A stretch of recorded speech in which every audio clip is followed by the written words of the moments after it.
वापस टाइम मिलते आप उसको उसका रिविजन करिए और जो भी चीज़ आप पढ़ते हैं चाहे एक पेज ही आप पढ़ें लेकिन उसको लिख के पढ़ें और उस एक पेज में एक टॉपिक दिन में आप एक टॉपिक पढ़ें तो आपका कमांड होना चाहिए कि चाहे एक कहीं से भी क्वेश्चन आए मैं उसका आंसर दे दूँ आप भूलेंगे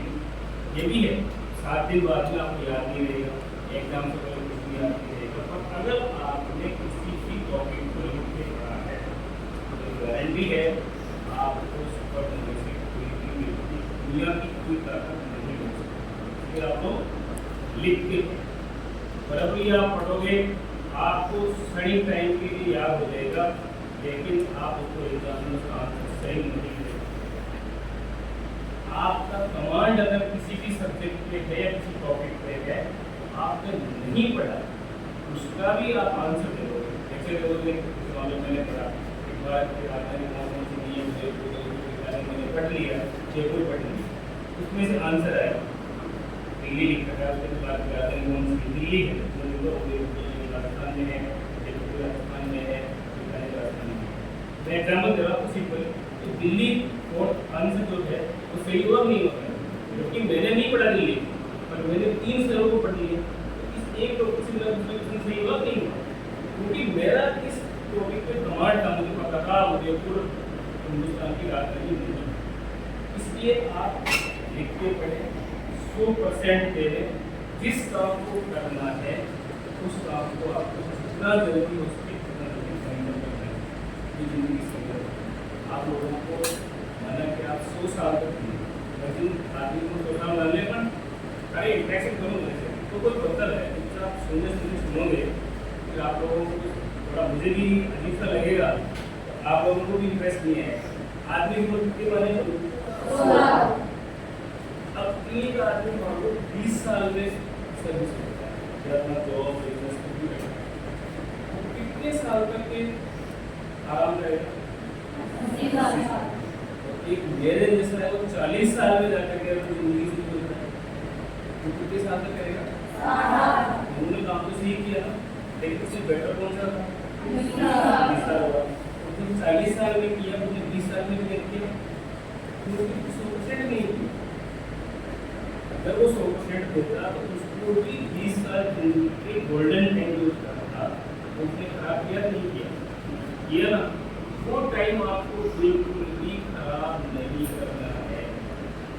आपको किसी भी किसी ने किसी के एग्जाम आने वाला है किसी को आपको क्रैक करना है ये मान के चलिए ये करते ही मत सोचिए कि मैं ये कर पाऊंगी इसी के कॉपी है इसको पढ़ते हुए इतने साल हो गए इसको इतने साल हो गए वो जयपुर पढ़ रहा है वो बहुत कुछ नहीं आप यदि अगर भगवान का नाम लेते हैं भारत का नाम लेते नाम लो और आपको पढ़ाई से कर दी आप 100% सफल हो गया आप में से एक भी बंदा बेरोजगार नहीं होगा देश किसी करे या नहीं करे जिस व्यक्ति ने 100% दिया है वो मुझे बहुत दूसरी चीज किसी का मान लो इतना नहीं हो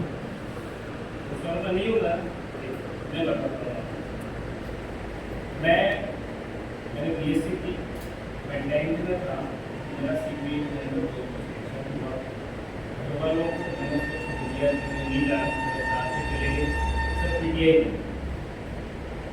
सबने कहा कि आपका टारगेट है ये दो बातें करते गाँव में अच्छी नौकरी मिल रही है 1988 की बात उस टाइम नौकरियाँ तुरंत लग गए उनसे ट्रेनिंग की होने की थी हुआ करती थी मैंने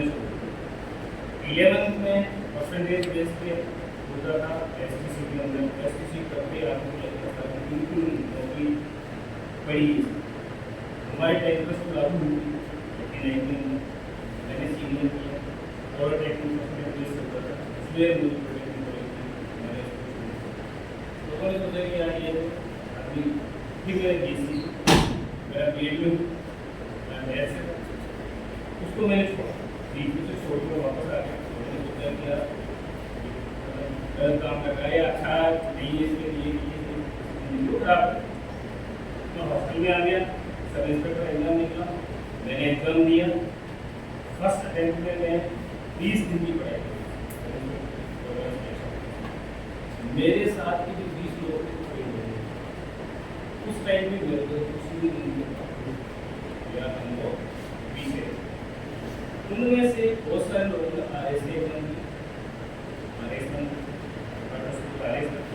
बाकी लोग राजस्थान के वो बन गए 8-10 लोगों की राजस्थान बन गए जो 8-10 लोग बचे उन्होंने 3-4 साल हमसे एक्स्ट्रा किए IPS और डिस्ट्रिक्ट जज बने हैं और आज वो हमारे से बहुत आए हैं यानी सफर का फल बेटा है और मेहनत करने वाली भी हार नहीं होती है। इसलिए आपको बिल्कुल भी नहीं घबराना है, आपको कंसंट्रेट माइंड से जो टीचर यहाँ पढ़ाता है उसको ध्यान देना और पढ़ाई को आपको आपकी लाइफ का 100% देना। एग्जाम बोल में आप बैठते हो बच्चे क्या करते हैं नई जनरेशन आप बहुत फास्ट है आपको जल्दी जल्दी से काम किया मतलब आधे घंटे में 3 घंटे में 30 मिनट में 10 मिनट में तो ज़्यादा व्यक्ति में वो बिल्कुल नहीं वो इसी लेकर सामने आता है सब कुछ आगे होगी अब बताओ एग्जाम्पल अगले साल होगा नहीं आता है या नहीं आता है आप में चले गए आपको पड़ेगा नहीं लड़ोगे तो लड़ोगे तो कम से कम ये संभावना तो है कि आप जीत भी सकते हो या आप सम्मानजनक हार के वापस आओ। आपको समझ लो मेरे को जो नहीं लड़ेगा वो तो 100% जीरो से हारेगा सब लोग नहीं पाएगा जो आपकी हिम्मत से लड़के हारेगा तो